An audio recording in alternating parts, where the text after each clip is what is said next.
Yeah. Bro, come downstairs.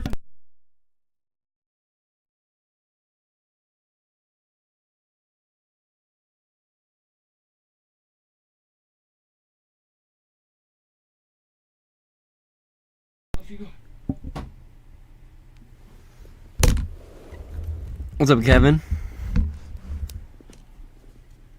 What's up, Kevin?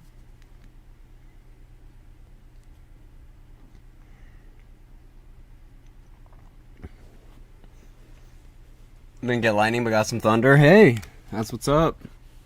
That's what's up. Just watch Mark Cuban yell at people for scamming. Awesome. What's up, Jess? What's up, Lava Fanatic? Hope everybody wished their mothers a happy Mother's Day today. Unless you have a bad mom. About Sioux Falls, go for it.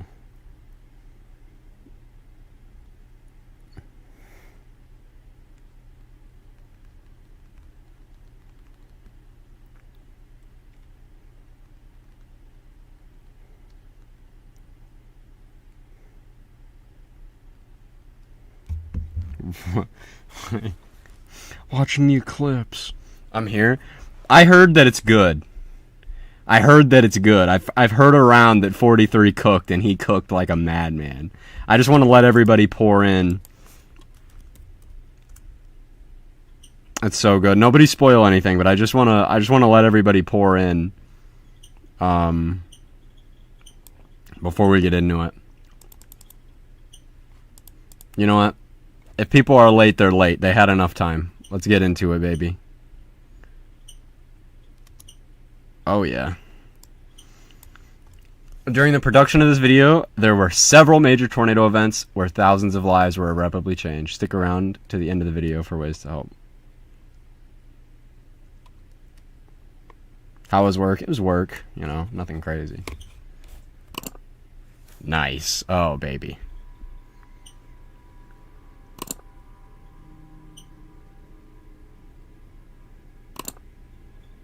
Damn. That's a big high. That's a big high.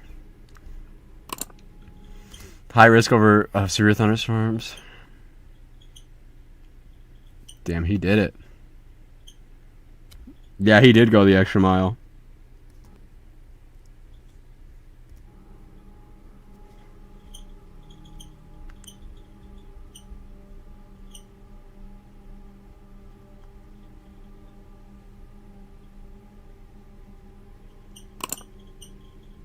Blowing up big time.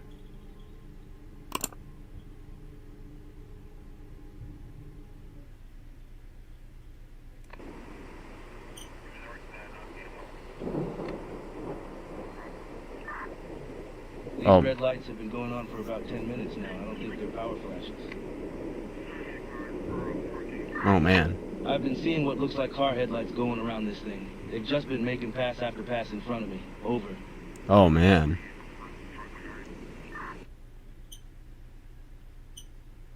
We have a tornado emergency for the Seymour area now. The National Weather Service in Norman handling warnings as it passes out of the San Angelo forecast area.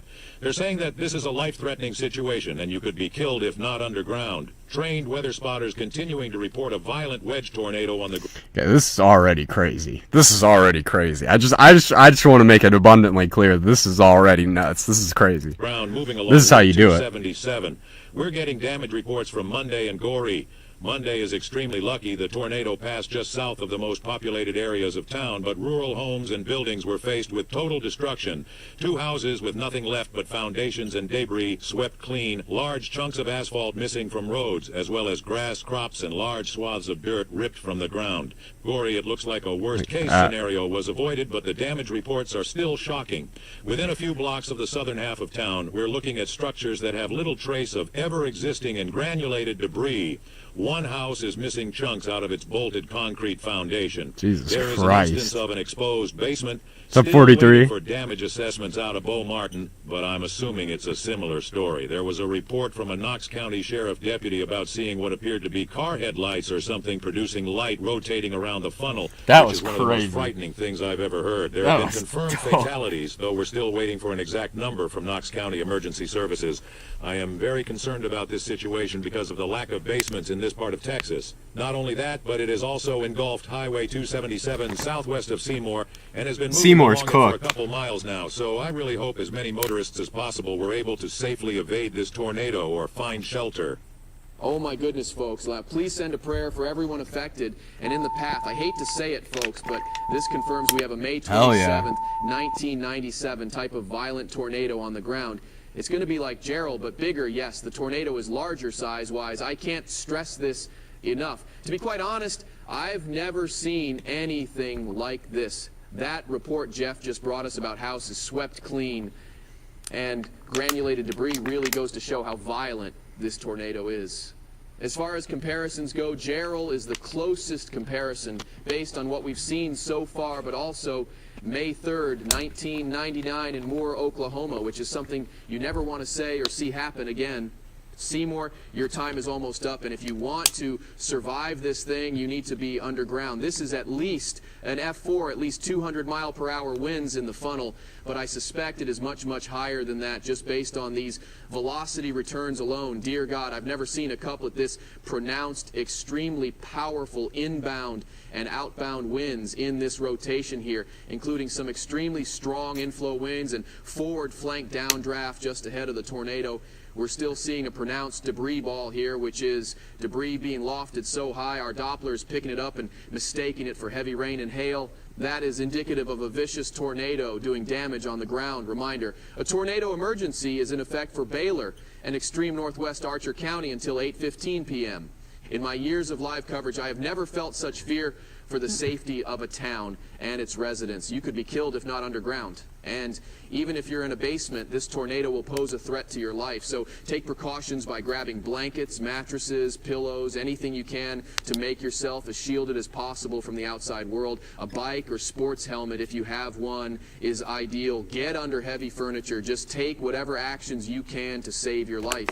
Remember, possessions are replaceable. Your life is not. I know I said earlier that if you don't have access to an underground shelter, you need to leave and head east or southeast, but that time has passed. It is not safe to leave by car anymore. You do not have enough time.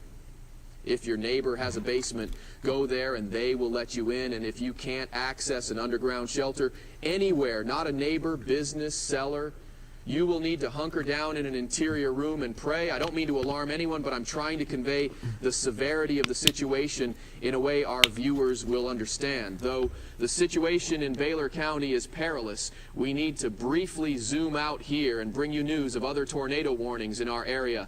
This one is for the counties of Haskell, northwest Throckmorton, and even southern Baylor counties until 8:30 p.m. tonight, so we could have 2 tornadoes ongoing in Baylor County at once, coming up in about 15 minutes. There was a confirmed tornado on the ground northeast of the Haskell area, but that rotation is not looking as impressive as it was earlier and has been downgraded to a radar-indicated threat. However, you still need to take your tornado precautions now. These 2 storms down here are getting into the Abilene coverage area, but they are worth mentioning. This storm here, just southeast of Avoca, tornado warned Anson, Albany, and again, southeast Haskell and southwest Throckmorton counties. Seek shelter now. An absolute this is donut another hole. thing making today so dangerous. We've gotten multiple tornadoes in close proximity to each other, and that will continue after dark. This southern storm here, which produced a confirmed tornado over North Abilene that crossed I-20 earlier, remains tornado warned.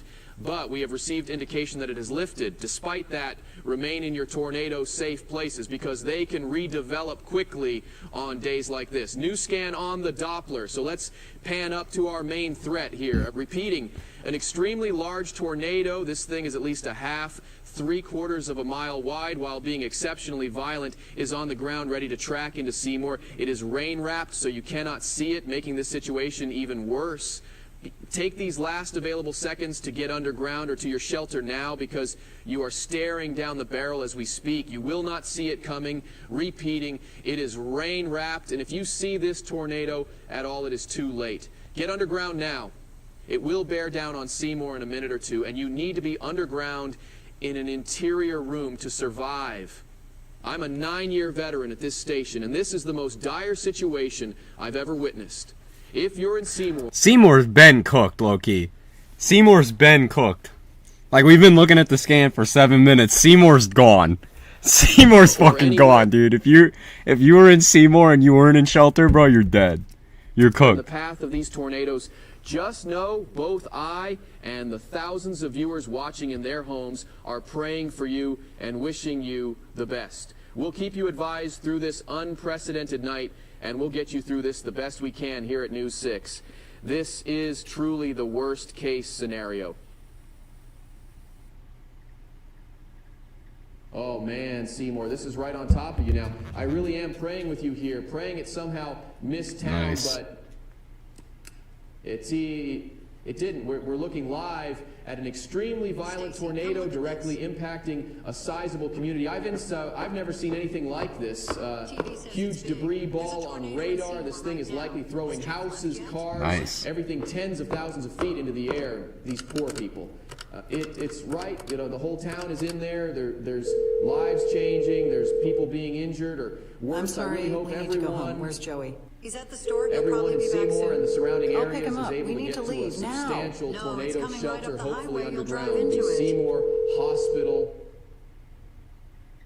They're taking a direct hit. We were told they were in emergency lockdown and all the patients were in tornado shelters, but man, that's tragic. This is an absolutely awful situation. The worst case you could possibly imagine on a day like Man. today. The school.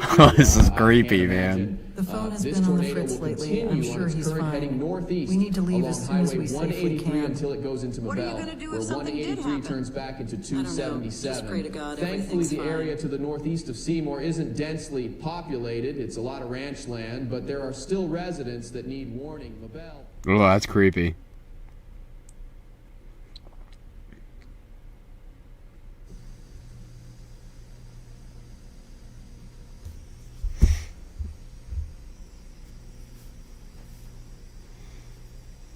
Comms are dead in some sectors. Majority of the police fleet is inoperable at this time. We've injured officers and most police vehicles are destroyed. Currently unable to mount an effective search and recovery op. Over. Similar story at the sheriff's department. No vehicles left in good condition. Over. Man. Roger, I'll contact every nearby dispatch to see what we can do. We need every second here. We'll pull back anyone tied up in Rochester. We need to help our own community at this time. I'll send a message to any operating units for a radio check. We need to see what resources we're working with here. Over. Attention all sectors. We have a fire at the Seymour Hospital. Suspected gas leak. They are without power and unable to provide care beyond basic first aid at this time with extremely limited capacity. The compound is flattened and we have trapped patients. There is at least one casualty in the hospital and several others in critical condition. This emergency has priority across all sectors. I repeat, this emergency has priority across all sectors. Over. Roger that. I was able to contact Knox City EMS. They will provide all reserve resources that are not applied in Rochester. I'll look to organize airlifts to nearby trauma centers and hospitals so we can get admitted patients and new injuries proper treatment. We're going to need field hospitals and a mobile morgue to treat all these people. Over. Fire department is unable to send any engines at this time. We have one operable engine, and we'll have to clear debris to get it moving. Over. This is 1 Alpha 4. We're at Street. 2 fatalities. Unable to ID the victims. House was stripped to the slab. No basement. We were able to pull a male victim out from under a tree and debris from across the street. Unconscious but alive and in critical condition with life-threatening injuries. Requesting immediate EMS. Over. Christ. All emergency services under our jurisdiction, you are tasked to carry about search and recovery by any means necessary. Send units on foot if you have to. We are here to serve and protect, and we do not have time to sit here and wait for proper support. We likely have a mass casualty situation on our hands, and every second we don't act, it'll get worse. Do what you can. Over and out. Man, good shit. Good shit. Good shit. Got me sucked in, dude. Oh, yeah. Got me sucked in, and I don't even, like... Oh, man, dude. This makes me want to start working on something, dude. Low-key.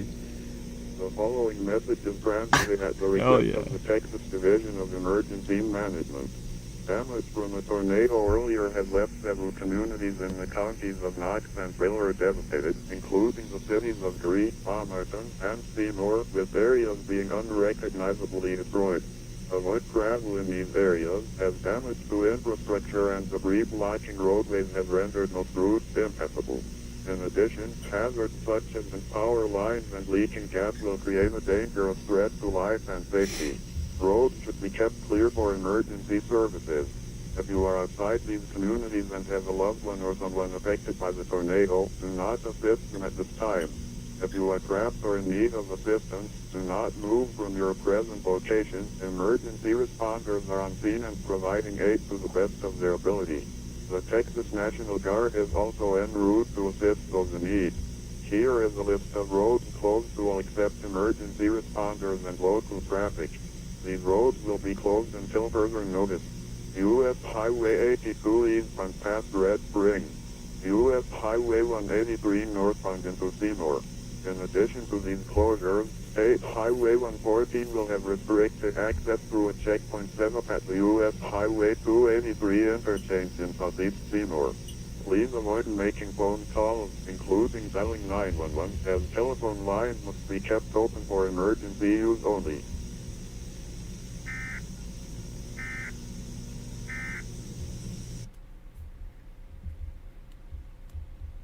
Man.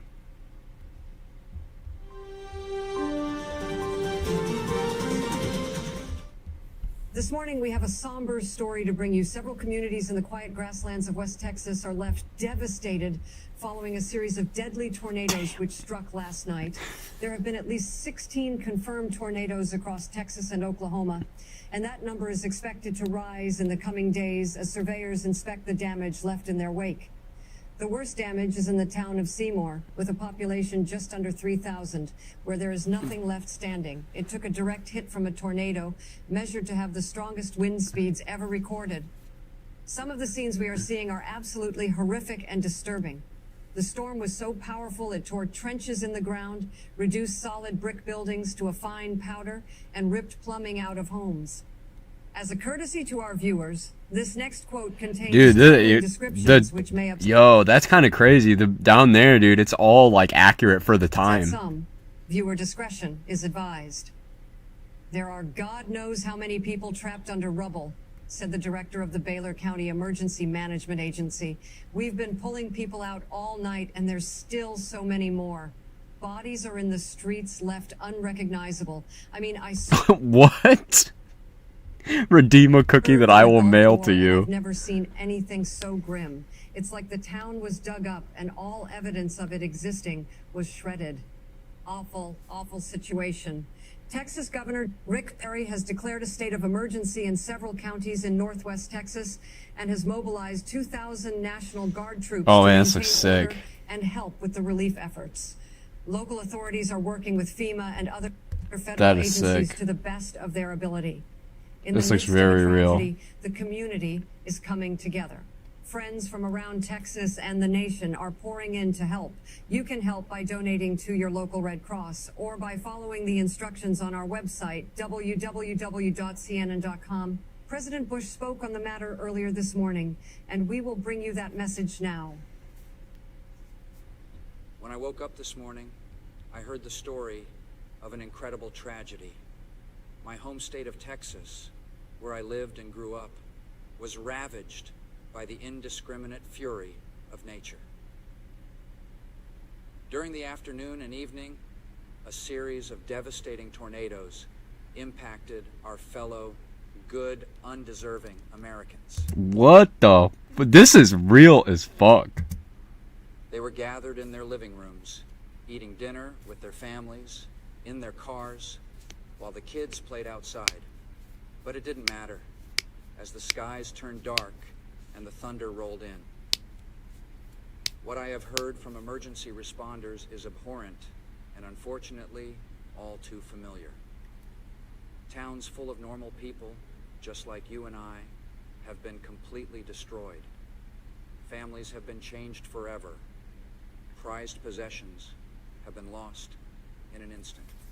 It is with a heavy heart that I bring you the news that there have been many casualties, neighbors, friends, and family lost in the wrath of the weather. My friends, I humbly ask you to keep the people of West Texas in your hearts tonight. I'm running out of headlines, but the text is scrolling too slow, so I have to find more. Affected. From north to south, sea to shining sea, We are one nation, under God. This last year has been tumultuous. Mr. Peach is a hater! What? Dude, man. No way he snuck that in there. No fucking way he snuck in Mr. Peach is a hater. Oh my god. But we have proven we can and will come together as a nation in a time of crisis. He's not wrong. And we will rebuild. With the proper care from the brave men and women assisting in recovery and the unbreakable bonds in the heartland of America, the towns affected will bounce back stronger than ever. My dear Americans, I thank you for your time. God and Americans everywhere will be with the people of Texas through these hard times. God bless the United States of America. Thank you. The president is expected to travel to Texas later today.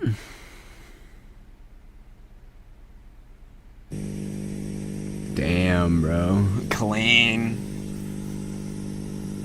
Clean, absolutely clean.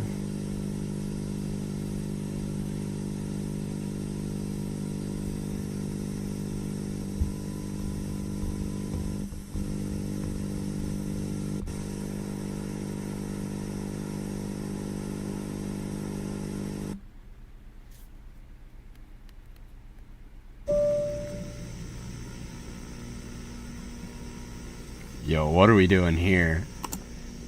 I might goon.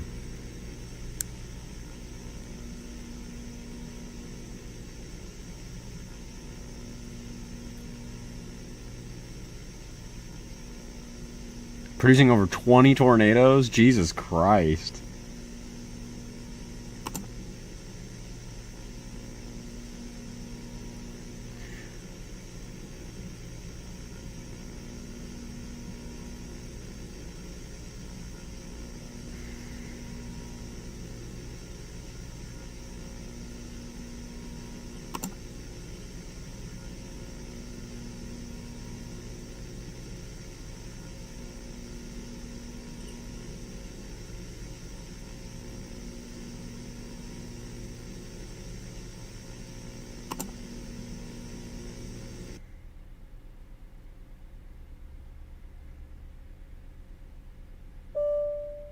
My name is Dr. Nora Dahlgren, PhD. I'm a meteorology professor at the University of Texas, Austin, and a National Weather Service damage surveyor for the San Antonio Austin Weather Forecast Office.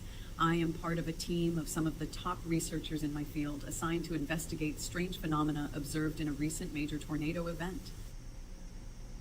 On May 20th, 2002, a significant tornado outbreak unfolded across West Texas and southwest Oklahoma. The most notable tornado of this event was the Monday-Gary-Seymour F5, which caused some of the most violent tornado damage ever observed. The Dow 2 mobile Doppler radar measured a 3-second sustained wind speed of 319 miles per hour with a margin of error of 20 miles per hour. Holy shit. Margin of error of 20 miles an hour, 319. So it could be 339. Northeast of Beaumartin, Texas, shattering the previous record set just 2 years earlier of the strongest wind speed ever observed on Earth. The tornado was on the ground for an hour and 27 minutes, tracking roughly 55 miles at a forward speed of 35 miles per hour.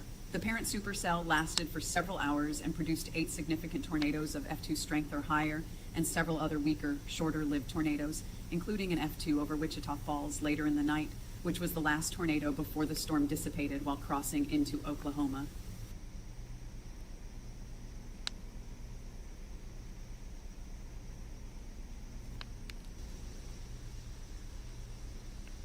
Man.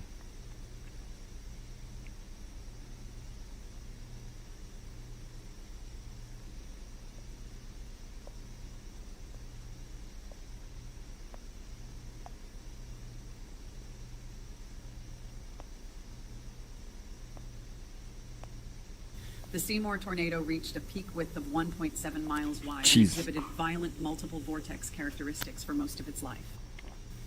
The structure of the tornado was intriguing, with a primary vortex starting as a large stovepipe but quickly becoming a mile-wide wedge, featuring a wind field which was considerably larger than this main funnel, where subvortices danced around the outer edge of the monster like a carousel. These subvortices were extremely powerful, likely as powerful as winds in the core, with deep scouring observed in classic cycloidal marks. In addition, multiple smaller and short-lived satellite tornadoes were produced throughout its lifetime, which goes to show how truly violent and energetic the mesocyclone of this supercell was. At one point, there were 3 tornadoes on the ground at the same time, which included the main tornado, a satellite, and an anticyclonic circulation. A strong EML finally gave way in the late afternoon, and like a convective bomb, supercells erupted off the dry line. A powerful surface low sat over the Texas panhandle, and coupled with an intense low-level jet, advected an abundance of warm, unstable air northward into the open warm sector. A mature, negatively tilted trough ejected across the southern plains, adding even more intense directional and speed shear. This was a classic planes-loaded gun setup, and it did not disappoint. We will analyze the entire setup in more detail in a later tape. Now that we've gone over a brief synoptic summary of the event, I'll delve into more detail about what we're here for. A strange phenomenon was observed in the tornado by numerous sources in multiple locations. Red lightning. Onlookers from civilians to trained weather spotters reported frequent red bolts of lightning emanating from the tornado for a decently large chunk of its life. Though there are numerous reports, only one piece of visual evidence has been disclosed to myself and my colleagues. Police dash cam. It shows exactly what is described. Red bolts of lightning from inside and around the tornado. We will go over the explanation in a second, but here's an interview conducted by Dr. Lloyd Shervin of Northeastern State University at Muskogee. I've cut any information in the interview that's irrelevant to this tape for time purposes.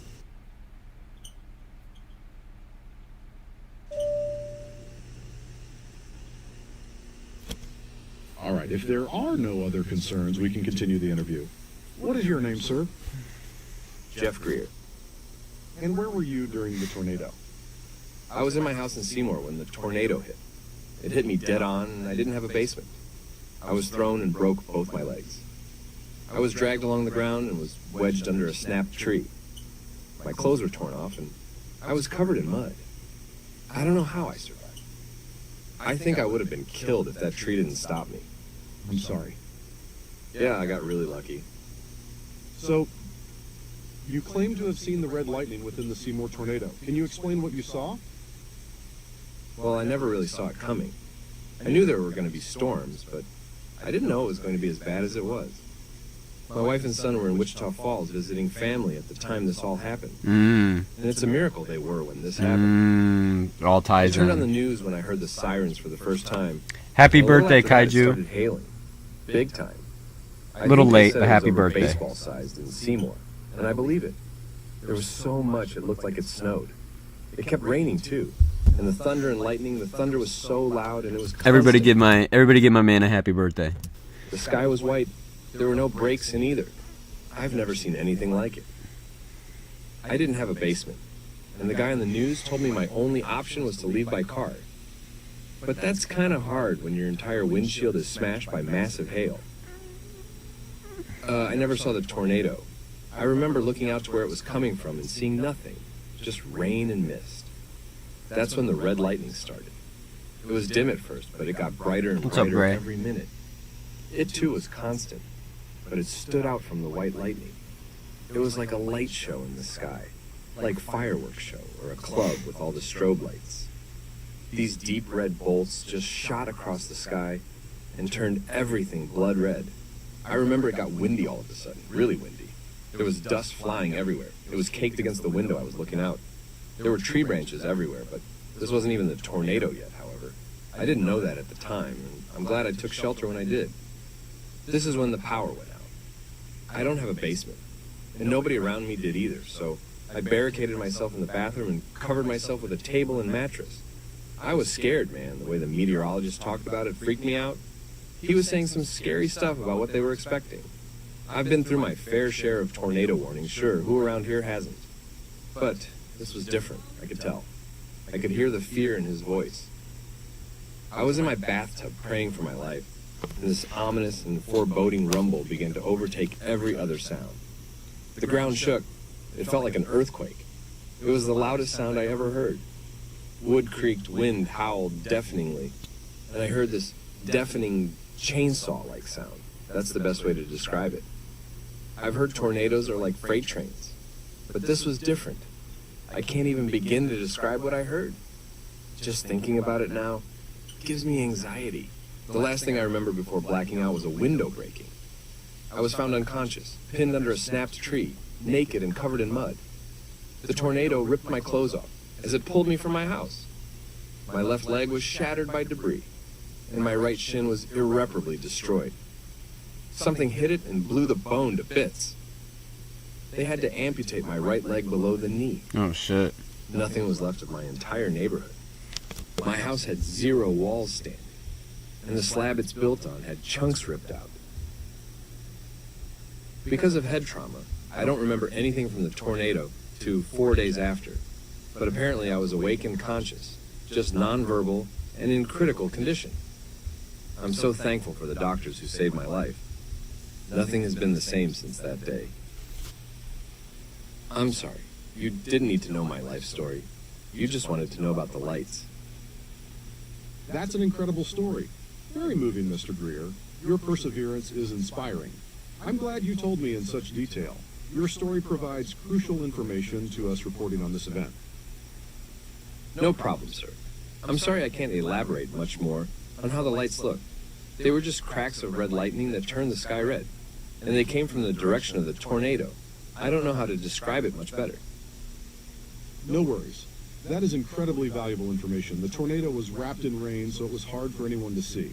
Most of the reports are like yours, red lights coming from a wall of blackness. Is there anything else you'd like to share with us? We've gotten the information we needed, but if there are any other concerns, feel free to share. No thanks, that's it. Damn, son. My colleagues and I have related this event to similar instances of electrical activity within a tornado, such as the glowing white and blue light reported with the May 25th, 1955 Blackwell-Udall tornado, where a solid light was reported above the ground from within the tornado, the similar red lights from the April 3rd, 1974 Huntsville, Alabama tornado, and reported electrical activity from a tornado during the April 11th, 1965 Palm Sunday outbreak. Strange electrical activity is rare within tornadoes and is mostly reported in nocturnal storms due to the lack of daylight, but it has been documented on multiple occasions. Under our current understanding, these are anomalies, not the norm. While the cause of the lightning is presently unknown, there are 2 prevailing theories listed below. Number 1, within the most powerful, violent, and wide tornadoes, the motion of particles, pressure differences, moisture, and potentially flying debris, should there be enough, can create static electrical charges like those seen in traditional thunderstorms. The negative charges from within the tornado can tap into the positively charged ground, creating lightning. As I mentioned earlier, there were high levels of streamwise vorticity present in this tornado, so that could have played a key role in developing the lightning. The red color of the Seymour lightning is still not fully understood, but it is believed to be caused by the lightning not being as hot, as red light is the coolest visible light on the electromagnetic spectrum. While the temperature of traditional white lightning is around 53,000 degrees Fahrenheit, this so-called tornadic lightning is theorized to be within the 5,000 to 7,000 degrees Fahrenheit range, since it doesn't have as much energy as lightning coming from cumulonimbus clouds. Number 2, this explanation isn't too far off from a phenomenon known as transient luminous events, or TLEs, where red lightning has been observed. They are related to lightning and are defined by electric discharges going up into the atmosphere rather than toward the ground. They are classified by duration, altitude, color, shape, and characteristics. For example, different types of TLEs include lightning sprites, blue jets, elves, and giant sprites. There is one glaring hole in this theory, though. Lightning sprites shoot up instead of down because it is positively charged further up above the clouds. For that to be the explanation, TLEs are operating in more ways than we thought to be possible and can exist on the ground under certain very specific conditions. Ground-level TLEs seem unlikely given our current understanding. However, it is still a meteorological phenomenon we know little about, and nothing plausible can be left off the table. Of course, the red lightning can also be neither of those things. Perhaps it is produced by something we have never studied before, and we are about to make a scientific breakthrough. I cannot wait to study this event in depth once we've gathered more data. In conclusion, the red lights associated with the Seymour tornado are believed to be caused by either a massive buildup of static electricity due to the strength and size of the tornado, or some sort of ground-level transient luminous event or a similar phenomenon, or something we just haven't studied yet. More research will have to be conducted into this meteorological marvel. That concludes the first tape. Thank you for listening. Holy shit. This man did his research. Holy shit. It's a really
I don't know if you're still watching, but goddamn, that's how you do it, man.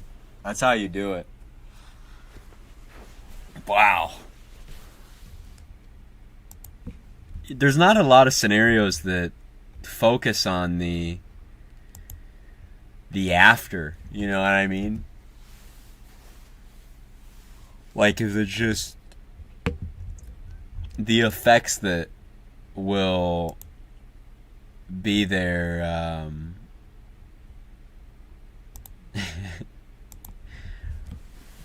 they're there forever, you know, forever.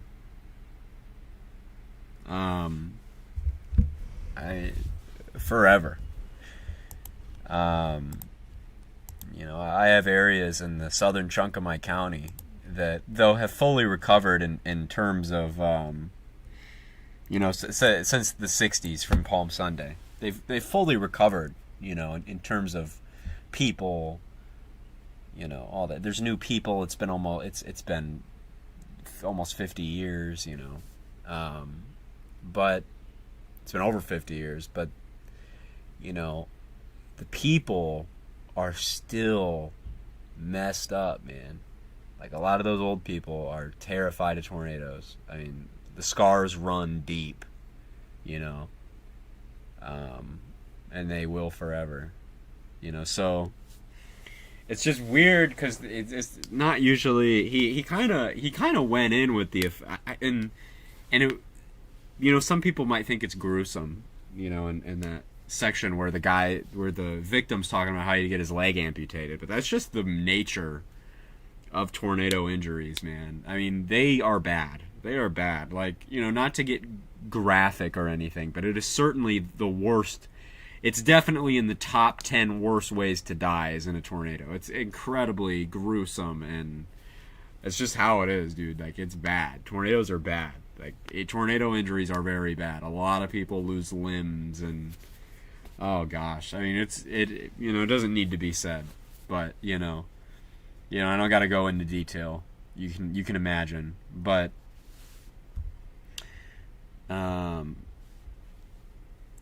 that's how it is, man. That's how it is. I like the stats in the end. It's just how it is. It's how it is. He really highlighted that well. That was good, man. And dude, the editing. This man, like, I don't think people understand. This man has been... This is his, like, third production. Or, well, it's not. It's probably... I mean, his fourth, fifth, or whatever, you know... This is his first legit big scenario, too. That's very impressive. 92 views in 4 hours. I think it's going to get algorithmed, honestly. I think it will. It might start off slow, but I think it's going to algorithm itself. Good idea, too. That was nice, man. That was nice. I definitely am excited to see what else this mofo has, dude, because that is nuts. That was good, man. That was very good. It makes me want to start working on stuff. It's reality, man. A lot of these towns are never gonna recover, you know. Not even Seymour. I mean, it's not even a real, you know, event that happened, but it illustrates the same thing, you know what I mean? Like, a lot of these places are never gonna recover. Like, you can think to Barnsdall. Just not even a week ago, you know? I mean, dude, there are areas that are just never... I mean, you got to think that it basically turns these places to, you know, areas on the map and just takes them off the map, you know what I mean? I mean, they're small towns already. They're not that big. They're not huge cities, you know? So once they endure something like this, it's just gone. Like...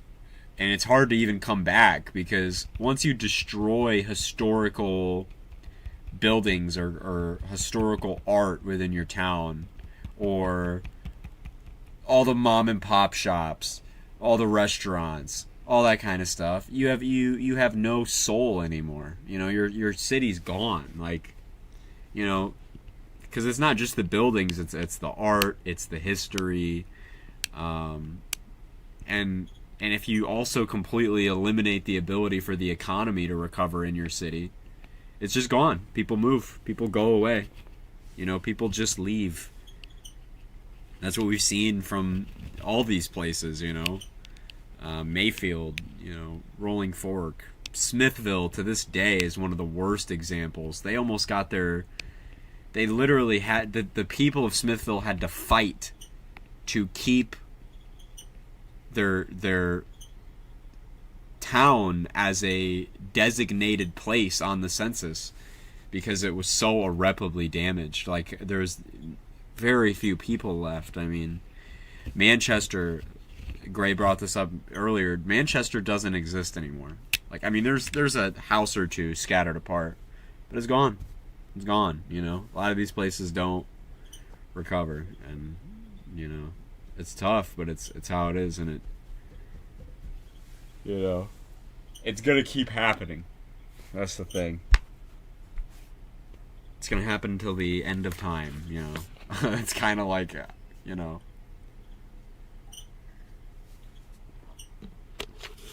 Death, taxes, and tornadoes.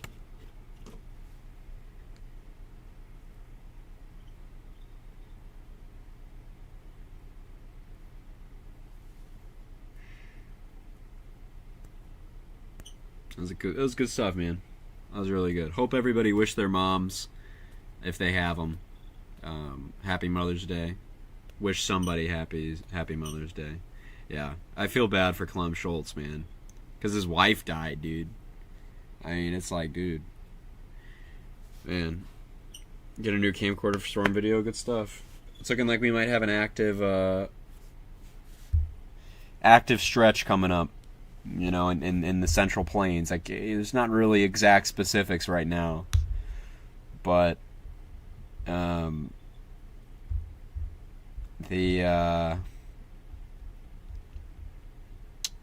know, I guess we could throw out the time frame from the 18th to about the 31st of May. I think we're going to be having some non-stop mesoscale days. It's going to be back-to-back in the plains again, so we're in a pretty much of a lull right now. You gifted your mom a $250 gift card. Good Lord. Where's my Father's Day gift card, Mr. Peach? Yeah, I got my mom a card and some flowers. Concerned for the OKC area? They'll be alright. They'll be alright.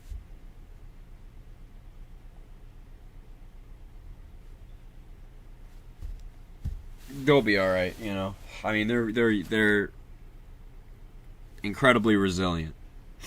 Incredibly resilient, you know. Though a lot of places don't come back, but God, there are certain places that do. I mean, that's without a doubt. It blows my mind.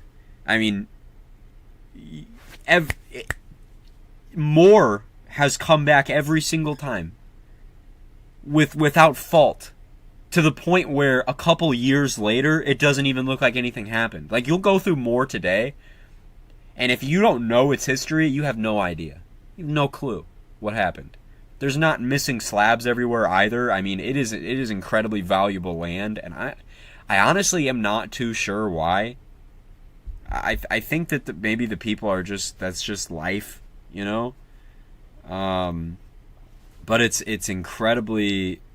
Joplin did get it worse. Joplin didn't. Joplin is, you know, after something like that, there's no way to ever fully recover. You know, you can build your town up again, but you can never turn it back to how it used to be. You know, so saying something fully recovered is misleading. But Joplin hasn't fully recovered. I mean, visibly maybe, but the scars are run deep. But even the scars and more are very much limited to the people. I mean, the perseverance that those people have, and the fact that the population continues to grow without fault, without hesitancy from anybody. There's people who move out of jail every year for those issues, and oh my gosh, more. It's like they don't even care. And I think they're in an area of Oklahoma that, like you guys are saying, right? You are around a massive metropolitan area, you know. But it's also so tornado prone that you just gotta, you know,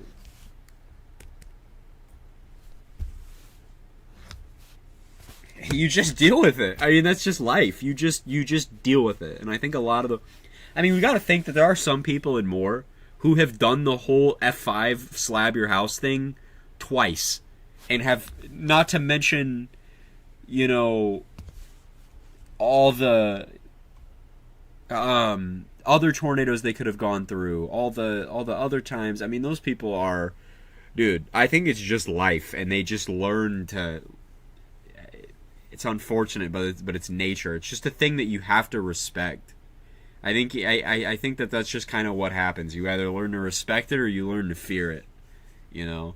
and you either, it almost kind of reminds me of the Big Island in Hawaii and volcanoes, like a lot of the native people. It's of course unfortunate when you lose everything materialistically, but I live in Hawaii. It's the same thing, you know what I mean? It's kind of a learn to respect or learn to fear and hate kind of thing. You got to persevere, move. Exactly. I mean, you just it's life. It's life. You have to, and tornadoes are certainly a part of that. I think the volcano thing, it's much greater, obviously, right? The respect for the native people and volcanoes is obvious, but it's just, I think it's a good comparison point, as in, like, I mean, man, a lot of these areas, but these small towns, I mean, they take hits that are irreparable. I mean, they will be irreparably damaged. Like, more is the exception, though. I mean, it really is incredible. How does it feel to be recognized by Reed Timmer? It's pretty crazy. It's definitely pretty crazy. But that craziness kind of came and gone. It's been about a year since I first interacted with Reed and stuff, so. But it's definitely, I do think about it from time to time and go, well, that's a childhood hero. Whoa. I've talked to that guy. Wait, when did Reed mention you? I'm not sure what he's fully talking about, but maybe that he follows me or something, but he replied to your comment today. Oh, yeah. Well, yeah.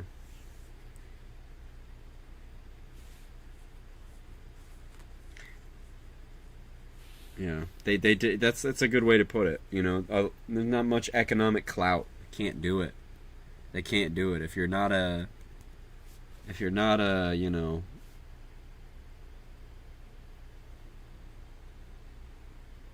big town, you're done. It's unfortunate.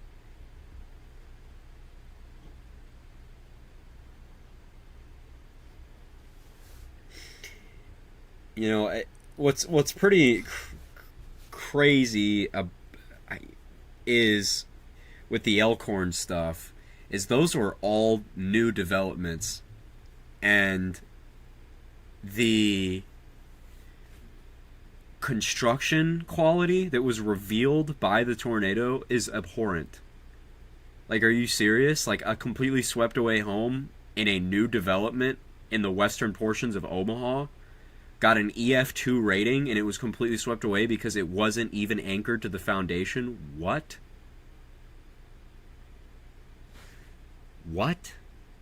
The construction quality was that bad in a new development in the biggest area of Omaha, or of Nebraska. It was that bad? Like, are you serious? Like, it was unreal. Like, it's no doubt that was a violent tornado. We all saw it, But, like, the construction quality was that horrible in such a new... Guys, there was a 2-story big mansion that was leveled, and it could only cap out at EF3. Like, that's how bad we're talking construction quality-wise. That is, yeah, you really do need a class action lawsuit. And it's hard because, a lot of people, what are these people, what are they going to say? What are you going to do? You signed the contract, it's hard to get them because, what, you signed the contract, you were the one who got us to build the house. And again, what's the likelihood a tornado is going to slab your house? It's near zero. You know what I mean? Like, so it's very easy to divert the blame. Like, you signed the contract. That is not our fault that a tornado hit it. So it's so hard to get them on anything. But there needs to be, and again, it's always iffy to involve the government in the privatized building sector. But we need to do something, to enforce those regulations. I mean, because that is just ridiculous. I mean, dude, there were homes that were totally obliterated that got EF2 just because of how poor the construction quality was. It's insane. Yeah, and you need to build to make sure the slabber comes by, because the difference between a well-built home and a not well-built home is the difference of you coming away with a couple bruises or you being dead. That is literally facts. Like, again, like a well-built 2-story home like that in a subdivision like that usually has interior rooms remaining when you have a tornado that strength come in, or at least, something was left. It's not gone. It's not gone. Hendersonville. Yeah, Hendersonville comes to mind as well, where you have an obviously very strong tornado go through, but the homes are anchored with construction tape. What the hell are we doing? Construction tape? What? Like, to the point where, I mean, it's crazy. It's a scam. It is a scam because, again, like Gray said, you will have multi-million-dollar homes, like millions of dollars, and these homes are withstanding intense tornadoes. An intense tornado should not reduce your home to nothing.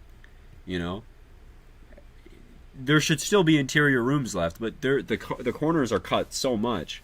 And the prices are jacked up so high. Like, for that price, you could at least make it...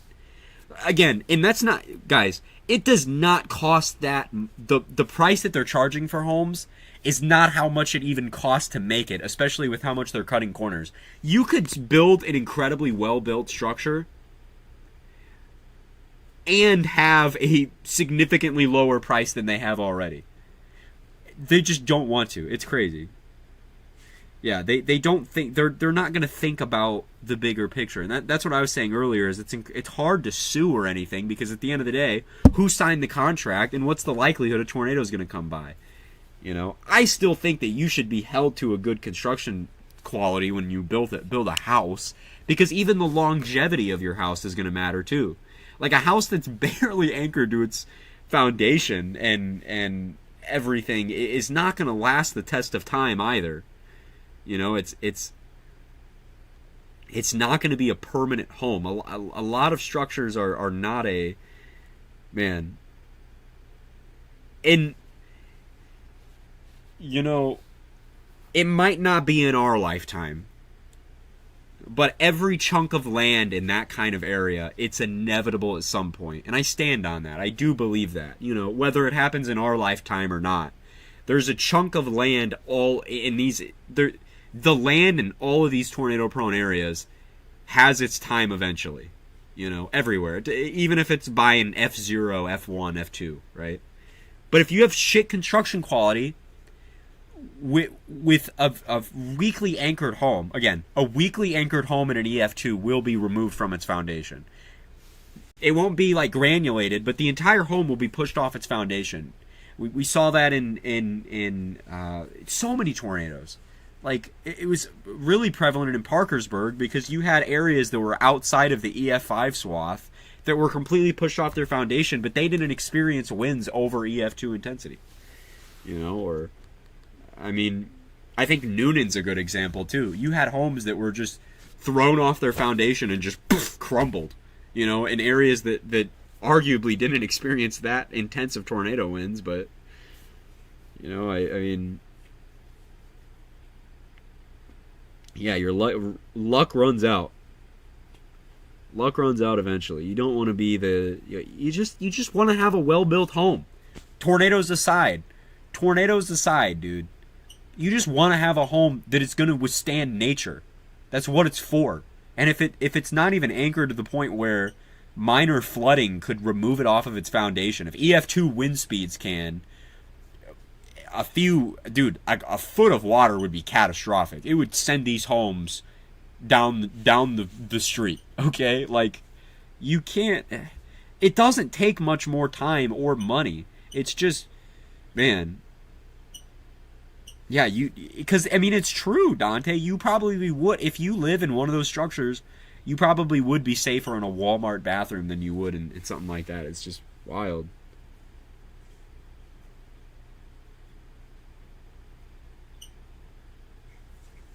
They did The Weather Service does fantastic, though. They, especially Omaha. Like, the respect for Omaha went through the roof that day. They did fantastic. Yeah. Paper and plywood, basically. It's what it is, man. You should never have a home that's swept away in EF2, EF3 wind speeds. That's just not even... It's just unreal. Today is the anniversary of Miami, which is one of the best tornadoes of all time, in my opinion. That is one of the coolest, most amazing shots of a tornado ever. Is that just beautiful, classic tornado look with the skyscrapers in Miami. It's crazy. We gotta get the picture. We've all seen it. We've all seen it. But Miami in '97 is... It did get an F1 rating. But, oh my gosh. Classic. We've all seen it. But, so crazy. So crazy. Spalding, of course, too. It's crazy because the newer construction it's degraded with time. Like things like construction quality, any sort of technology should evolve with time. Why has construction quality dropped off so substantially in even the past 20 years? I mean, it's crazy. And I know that there's stuff like the housing market is awful. It continues to get worse. But I mean, dude, that is ridiculous. Bruh. Like, guys, your home should not just crumble in very baseline tornadic wind speeds. That is incredibly worrying, because even when the more likely chance that an EF1 or EF2 rolls by, you're done. Like, your home is done. Like, it's irreparably damaged. Like, don't let even a general thunderstorm, dude. If a tree gets knocked over onto your home and it's that piss poor constructed, dude, your roof is gone. I mean,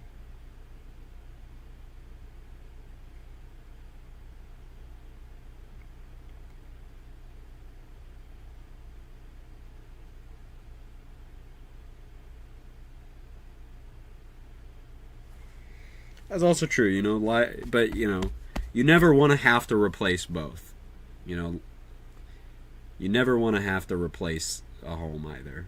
You know, it's unfortunate, but you know, that's the one thing about tornadoes is, you know, we're never ever going to get to the point where there won't be tornadoes. That's just not a thing. You know, as much as science fiction wants you to believe we can disrupt a tornado, this is not happening, bro. But you know, so people are going to continue to get their homes destroyed by tornadoes for forever. That's just death, taxes, and somebody in Oklahoma losing their house. That's just facts. That's just how it is, you know. But the hope is that, you know, because, okay, no matter where you build, it's not even... tornadoes have been happening forever, okay? And we're going to keep expanding where we build. Tornadoes are not the issue anymore, okay? We are building poor structures. We're not giving public areas. There's not public shelters in a lot of areas. Oklahoma City does not have public shelters. That is a fact. The Oklahoma City Metro does not have any public government tornado shelters. That's crazy. That's insane. But the tornadoes are going to happen. It's not even the tornado. They're going to happen. There's nothing you can do. It's nature. It's like not wanting, like... It's crazy. Tornadoes are just going to happen, okay? It's a fact of nature. And somebody's going to be losing their homes. That's going to happen. But nobody should be dying anymore. That's the whole opinion. That's the whole thing is, like, we should have people have more resilient structures. You know, people shouldn't be losing everything when it happens. People shouldn't be losing people when it happens anymore. At least in my opinion. But, you know... You can't, it's not as black and white, you know what I mean? If it was a big severe weather day, and it looks like it's calming down, and I hit the hay, and I live in a mobile home, and I die when I sleep because literally an F2 comes by and blows me to smithereens, I mean, what, you know, it's not easy, but it can, it's so, New Pecos Hank? No. How to chase tornadoes? Oh, dude, he went so crazy, didn't he? He went so crazy. I know he did because I've looked at his Patreon a little bit. And he has killed it apparently. He got all the Waverly stuff apparently. Like, well, he was on the Omaha day. He was in Texas for all that jazz with Holly and whatever. So, out of respect, I'm not gonna watch his video on stream, but I'm definitely gonna be watching that. But I'm not even gonna lie, guys. I'm kind of greasy and nasty. I've been working all day. So I got to shower. So I'm going to be live later. No doubt about it. I'm going to be live later. Probably within the next 2, 3, 4 hours max. But I am definitely greasy, stinky, and gross. And I need to shower. So it's been fun. I'll be here later though. So thank you guys. Fun conversation, fun quick live. But yeah, see you guys later.